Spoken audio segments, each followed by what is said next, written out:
ರಾಜ್ಯದಲ್ಲಿ ಬಡ್ಡಿ ಬಕಾಸುರರಿಗೆ ಕಡಿವಾಣ ಹಾಕೋದು ಫಿಕ್ಸ್ ಆಗಿದೆ. ಹೊಸ ಕಾಯ್ದೆಯಲ್ಲಿ ಹಲವು ಕಠಿಣ ಅಂಶ ಸೇರ್ಪಡೆಗೊಳ್ಳುವಂತ ಸಾಧ್ಯತೆ ಕಂಡು ಬರ್ತಾ ಇದೆ. ಅಮಾನವೀಯವಾಗಿ ವರ್ತಿಸಿದ್ರೆ ಜೈಲು ಶಿಕ್ಷೆ ಪಕ್ಕಾ ಆಗುತ್ತೆ. ದಂಡ ಜೊತೆಗೆ 3 ವರ್ಷದವರೆಗೂ ಕೂಡ ಜೈಲು ಶಿಕ್ಷೆ. ರಿಪಬ್ಲಿಕ್ ಕನ್ನಡಕ್ಕೆ ಕಾನೂನು ಸಚಿವ ಎಚ್.ಕೆ. ಪಾಟೀಲ್ ಅವರು ಎಕ್ಸ್ಕ್ಲೂಸಿವ್ ಆಗಿ ಈ ಬಗ್ಗೆ ಹೇಳಿದ್ದಾರೆ. ಇವತ್ತಿನ ಸಭೆಯಲ್ಲಿ ಸುಗ್ರೀವಾಜ್ಞೆ ತರುವ ಬಗ್ಗೆ ತೀರ್ಮಾನವನ್ನ ತೆಗೆದುಕೊಳ್ತೀವಿ ಅಂತೇಳಿ ಬೆಂಗಳೂರಲ್ಲಿ ಕಾನೂನು ಸಚಿವ ಎಚ್.ಕೆ. ಪಾಟೀಲ್ ಅವರು ರಿಪಬ್ಲಿಕ್ ಕನ್ನಡಕ್ಕೆ ಎಕ್ಸ್ಕ್ಲೂಸಿವ್ ಆಗಿ ಮಾತಾಡಿದ್ದಾರೆ. ಕೇಳಿ.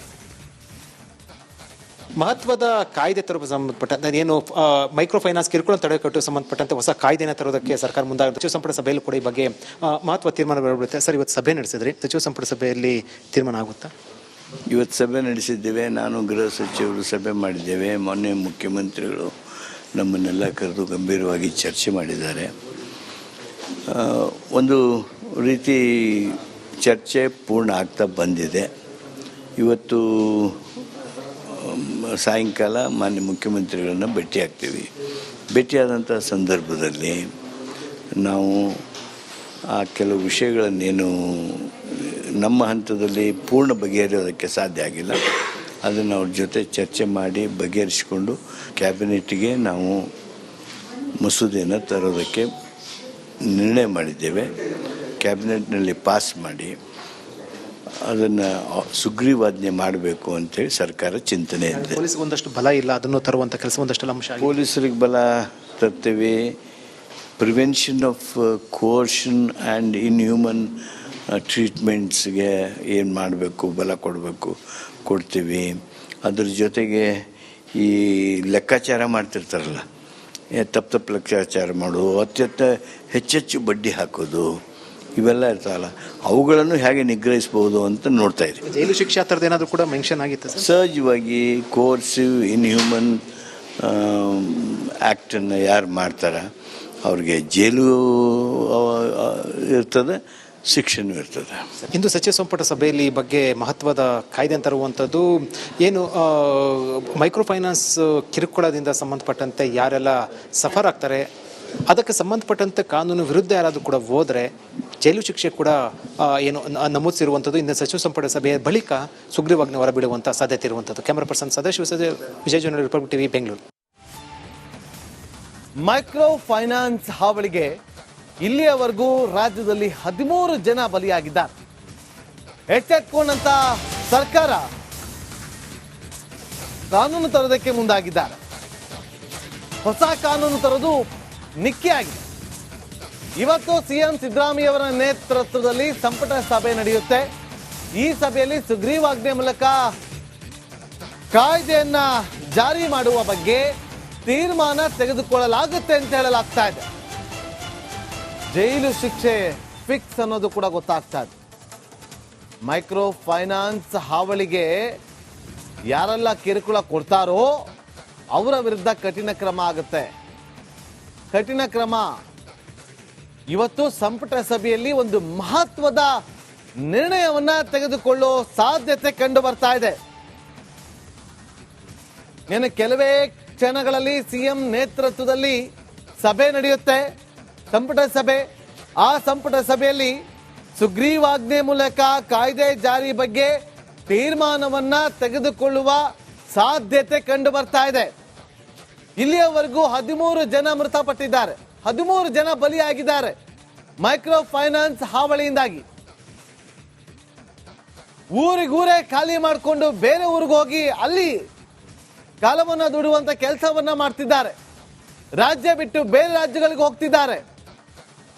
ಯಾವಾಗ ಈ ವಿಚಾರವನ್ನ ರಿಪಬ್ಲಿಕ್ ಕನ್ನಡ ನಿರಂತರವಾಗಿ ಸುದ್ದಿಯನ್ನ ಪ್ರಸಾರ ಮಾಡ್ತಾ ಬಂತು, ತಕ್ಷಣ ಎಚ್ಚೆತ್ತುಕೊಂಡಂತ ಸರ್ಕಾರ ಅಧಿಕಾರಿಗಳ ಜೊತೆಯಲ್ಲಿ ಒಂದು ಸಭೆಯನ್ನ ನಡೆಸುತ್ತೆ, ಹೈ ವೋಲ್ಟೇಜ್ ಮೀಟಿಂಗ್ ಅನ್ನ ನಡೆಸುತ್ತೆ. ಇವತ್ತು ಸಂಪುಟ ಸಭೆ ನಡೆಯುತ್ತೆ. ಸಂಪುಟ ಸಭೆಯಲ್ಲಿ ಒಂದಷ್ಟು ತೀರ್ಮಾನಕ್ಕೆ ಬರ್ತಾರೆ.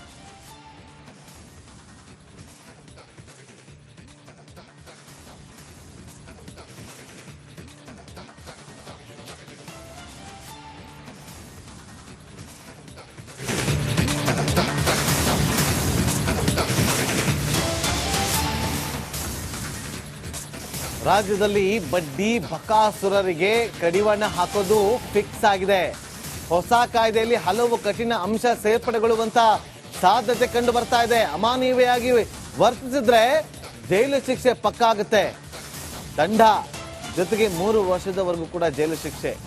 ರಿಪಬ್ಲಿಕ್ ಕನ್ನಡಕ್ಕೆ ಕಾನೂನು ಸಚಿವ HK ಪಾಟೀಲ್ ಅವರು ಎಕ್ಸ್ಕ್ಲೂಸಿವ್ ಆಗಿ ಈ ಬಗ್ಗೆ ಹೇಳಿದ್ದಾರೆ. ಇವತ್ತಿನ ಸಭೆಯಲ್ಲಿ ಸುಗ್ರೀವಾಜ್ಞೆ ತರುವ ಬಗ್ಗೆ ತೀರ್ಮಾನವನ್ನ ತೆಗೆದುಕೊಳ್ತೀವಿ ಅಂತೇಳಿ ಬೆಂಗಳೂರಲ್ಲಿ ಕಾನೂನು ಸಚಿವ HK ಪಾಟೀಲ್ ಅವರು ರಿಪಬ್ಲಿಕ್ ಕನ್ನಡಕ್ಕೆ ಎಕ್ಸ್ಕ್ಲೂಸಿವ್ ಆಗಿ ಮಾತಾಡಿದ್ದಾರೆ. ಕೇಳಿ. ಮಹತ್ವದ ಕಾಯ್ದೆ ತರುವ ಸಂಬಂಧಪಟ್ಟಂತೆ ಏನು ಮೈಕ್ರೋ ಫೈನಾನ್ಸ್ ಕಿರುಕುಳ ತಡೆಗಟ್ಟುವ ಸಂಬಂಧಪಟ್ಟಂತೆ ಹೊಸ ಕಾಯ್ದೆನ ತರೋದಕ್ಕೆ ಸರ್ಕಾರ ಮುಂದಾಗಿದೆ. ಸಚಿವ ಸಂಪುಟ ಸಭೆಯಲ್ಲಿ ಕೂಡ ಈ ಬಗ್ಗೆ ಮಹತ್ವ ತೀರ್ಮಾನ ಬರುತ್ತೆ. ಸರ್, ಇವತ್ತು ಸಭೆ ನಡೆಸಿದ್ರಿ, ಸಚಿವ ಸಂಪುಟ ಸಭೆಯಲ್ಲಿ ತೀರ್ಮಾನ ಆಗುತ್ತಾ? ಇವತ್ತು ಸಭೆ ನಡೆಸಿದ್ದೇವೆ. ನಾನು ಗೃಹ ಸಚಿವರು ಸಭೆ ಮಾಡಿದ್ದೇವೆ. ಮೊನ್ನೆ ಮುಖ್ಯಮಂತ್ರಿಗಳು ನಮ್ಮನ್ನೆಲ್ಲ ಕರೆದು ಗಂಭೀರವಾಗಿ ಚರ್ಚೆ ಮಾಡಿದ್ದಾರೆ. ಒಂದು ರೀತಿ ಚರ್ಚೆ ಪೂರ್ಣ ಆಗ್ತಾ ಬಂದಿದೆ. ಇವತ್ತು ಸಾಯಂಕಾಲ ಮಾನ್ಯ ಮುಖ್ಯಮಂತ್ರಿಗಳನ್ನ ಭೇಟಿಯಾಗ್ತೀವಿ. ಭೇಟಿಯಾದಂಥ ಸಂದರ್ಭದಲ್ಲಿ ನಾವು ಆ ಕೆಲವು ವಿಷಯಗಳನ್ನೇನು ನಮ್ಮ ಹಂತದಲ್ಲಿ ಪೂರ್ಣ ಬಗೆಹರಿಯೋದಕ್ಕೆ ಸಾಧ್ಯ ಆಗಿಲ್ಲ, ಅದನ್ನು ಅವ್ರ ಜೊತೆ ಚರ್ಚೆ ಮಾಡಿ ಬಗೆಹರಿಸಿಕೊಂಡು ಕ್ಯಾಬಿನೆಟ್ಗೆ ನಾವು ಮಸೂದೆಯನ್ನು ತರೋದಕ್ಕೆ ನಿರ್ಣಯ ಮಾಡಿದ್ದೇವೆ. ಕ್ಯಾಬಿನೆಟ್ನಲ್ಲಿ ಪಾಸ್ ಮಾಡಿ ಅದನ್ನು ಸುಗ್ರೀವಾಜ್ಞೆ ಮಾಡಬೇಕು ಅಂತೇಳಿ ಸರ್ಕಾರ ಚಿಂತನೆ ಇದೆ. ಪೊಲೀಸ್ಗೆ ಒಂದಷ್ಟು ಬಲ ಇಲ್ಲ, ಅದನ್ನು ತರುವಂಥ ಕೆಲಸ ಒಂದಷ್ಟು ಅಂಶ. ಪೊಲೀಸರಿಗೆ ಬಲ ತರ್ತೇವೆ. ಪ್ರಿವೆನ್ಷನ್ ಆಫ್ ಕೋರ್ಷನ್ ಆ್ಯಂಡ್ ಇನ್ಹ್ಯೂಮನ್ ಟ್ರೀಟ್ಮೆಂಟ್ಸ್ಗೆ ಏನು ಮಾಡಬೇಕು, ಬಲ ಕೊಡ್ತೀವಿ. ಅದ್ರ ಜೊತೆಗೆ ಈ ಲೆಕ್ಕಾಚಾರ ಮಾಡ್ತಿರ್ತಾರಲ್ಲ, ತಪ್ಪು ಲೆಕ್ಕಾಚಾರ ಮಾಡೋದು, ಹೆಚ್ಚೆಚ್ಚು ಬಡ್ಡಿ ಹಾಕೋದು, ಇವೆಲ್ಲ ಇರ್ತಾವಲ್ಲ, ಅವುಗಳನ್ನು ಹೇಗೆ ನಿಗ್ರಹಿಸ್ಬೋದು ಅಂತ ನೋಡ್ತಾ ಇದ್ದೀವಿ. ಜೈಲು ಶಿಕ್ಷೆ ಆ ಥರದ್ದು ಏನಾದರೂ ಕೂಡ ಮೆನ್ಷನ್ ಆಗಿತ್ತು ಸರ್? ಸಹಜವಾಗಿ ಕೋರ್ಸಿವ್ ಇನ್ಹ್ಯೂಮನ್ ಆ್ಯಕ್ಟನ್ನು ಯಾರು ಮಾಡ್ತಾರೆ ಅವ್ರಿಗೆ ಜೈಲು ಇರ್ತದೆ, ಶಿಕ್ಷೆನೂ ಇರ್ತದೆ. ಇಂದು ಸಚಿವ ಸಂಪುಟ ಸಭೆಯಲ್ಲಿ ಈ ಬಗ್ಗೆ ಮಹತ್ವದ ಕಾಯ್ದೆ ತರುವಂಥದ್ದು ಏನು ಮೈಕ್ರೋ ಫೈನಾನ್ಸ್ ಕಿರುಕುಳದಿಂದ ಸಂಬಂಧಪಟ್ಟಂತೆ ಯಾರೆಲ್ಲ ಸಫರ್ ಆಗ್ತಾರೆ ಅದಕ್ಕೆ ಸಂಬಂಧಪಟ್ಟಂತೆ ಕಾನೂನು ವಿರುದ್ಧ ಯಾರಾದರೂ ಕೂಡ ಹೋದರೆ ಜೈಲು ಶಿಕ್ಷೆ ಕೂಡ ಏನು ನಮೂದಿಸಿರುವಂಥದ್ದು. ಇನ್ನು ಸಚಿವ ಸಂಪುಟ ಸಭೆಯ ಬಳಿಕ ಸುಗ್ರೀವಾಜ್ಞೆ ಹೊರಬಿಡುವಂಥ ಸಾಧ್ಯತೆ ಇರುವಂಥದ್ದು. ಕ್ಯಾಮರಾ ಪರ್ಸನ್ ಸದಾಶಿವ, ವಿಜಯ ಜನ, Republic TV, Bengaluru. Micro finance ಹಾವಳಿಗೆ ಇಲ್ಲಿಯವರೆಗೂ ರಾಜ್ಯದಲ್ಲಿ 13 ಜನ ಬಲಿಯಾಗಿದ್ದಾರೆ. ಎಚ್ಚೆತ್ಕೊಂಡಂತ ಸರ್ಕಾರ ಕಾನೂನು ತರೋದಕ್ಕೆ ಮುಂದಾಗಿದ್ದಾರೆ. ಹೊಸ ಕಾನೂನು ತರೋದು ನಿಕ್ಕಿ ಆಗಿದೆ. ಇವತ್ತು ಸಿಎಂ ಸಿದ್ದರಾಮಯ್ಯವರ ನೇತೃತ್ವದಲ್ಲಿ ಸಂಪುಟ ಸಭೆ ನಡೆಯುತ್ತೆ. ಈ ಸಭೆಯಲ್ಲಿ ಸುಗ್ರೀವಾಜ್ಞೆ ಮೂಲಕ ಕಾಯ್ದೆಯನ್ನ ಜಾರಿ ಮಾಡುವ ಬಗ್ಗೆ ತೀರ್ಮಾನ ತೆಗೆದುಕೊಳ್ಳಲಾಗುತ್ತೆ ಅಂತ ಹೇಳಲಾಗ್ತಾ ಇದೆ. ಜೈಲು ಶಿಕ್ಷೆ ಫಿಕ್ಸ್ ಅನ್ನೋದು ಕೂಡ ಗೊತ್ತಾಗ್ತಾ ಇದೆ. ಮೈಕ್ರೋ ಫೈನಾನ್ಸ್ ಹಾವಳಿಗೆ ಯಾರೆಲ್ಲ ಕಿರುಕುಳ ಕೊಡ್ತಾರೋ ಅವರ ವಿರುದ್ಧ ಕಠಿಣ ಕ್ರಮ ಆಗುತ್ತೆ. ಕಠಿಣ ಕ್ರಮ ಇವತ್ತು ಸಂಪುಟ ಸಭೆಯಲ್ಲಿ ಒಂದು ಮಹತ್ವದ ನಿರ್ಣಯವನ್ನ ತೆಗೆದುಕೊಳ್ಳೋ ಸಾಧ್ಯತೆ ಕಂಡು ಬರ್ತಾ ಇದೆ. ಇನ್ನು ಕೆಲವೇ ಕ್ಷಣಗಳಲ್ಲಿ ಸಿಎಂ ನೇತೃತ್ವದಲ್ಲಿ ಸಭೆ ನಡೆಯುತ್ತೆ, ಸಂಪುಟ ಸಭೆ. ಆ ಸಂಪುಟ ಸಭೆಯಲ್ಲಿ ಸುಗ್ರೀವಾಜ್ಞೆ ಮೂಲಕ ಕಾಯ್ದೆ ಜಾರಿ ಬಗ್ಗೆ ತೀರ್ಮಾನವನ್ನ ತೆಗೆದುಕೊಳ್ಳುವ ಸಾಧ್ಯತೆ ಕಂಡು ಬರ್ತಾ ಇದೆ.